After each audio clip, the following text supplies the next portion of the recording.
mandul.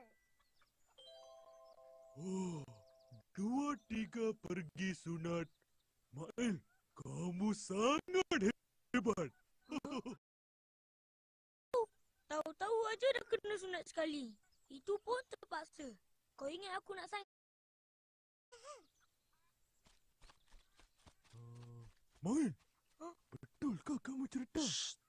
Aku saja je nak kenakan dia orang.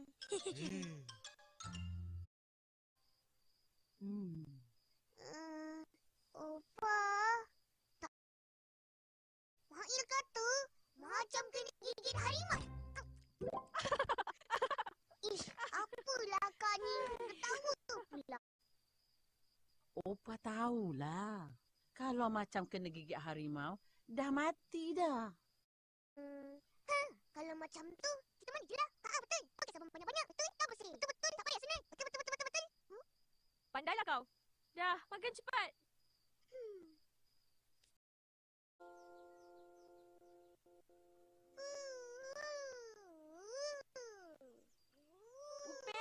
Ipin, kawan-kawan kau dah sampai. Mail, kau tipu Cakap macam kena gigit harimau. Betul. Macam kena gigit semut je. Tahun depan lah. Mau tengok tu. Boleh? Ish kau ni. Mana boleh? Malulah. Fizi nangis. Tapi tak lari.